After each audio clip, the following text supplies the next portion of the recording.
5-7 વર્ષથી પીડાતા હતા નોર્મલી એમ. આ 2 મહિનાથી એને ખ્યાલ આવ્યો, છતાં અમે કેવા છતાં એ ડરના કારણે ઓપરેશન કરાવતા નહીં હતા.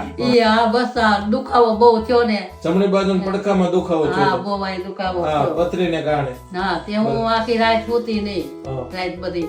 પછી જમાઈને ફોન કર્યો હમ. એ કે આ બા તમને બહુ થાય તઈ દોડો તમે. સારવાર બાબતે બહુ સારી અને સારી રીતના ઓપરેશન થઈ ગયું. 1 દિવસમાં 6 કલાકમાં ચાલતા થઈ ગયા.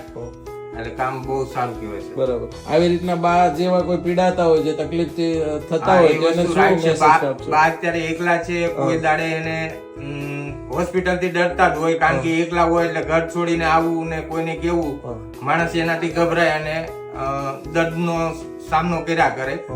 એની કરતા મારું એ કહેવાનું છે કે જલ્દી ટ્રીટમેન્ટ અને સારી જગ્યાએ ટ્રીટમેન્ટ લેવાથી માણસ જલ્દી સારો થઈ જાય. બરાબર. કાલે ઓપરેશન થયા પછી મેં સાંજે હોસ્પિટલ નું રિઝલ્ટ જોયું તો ઘણું સારું. મારી સાંજે 6 વાગ્યા આસપાસ ચાલતા થઈ ગયા. બરાબર.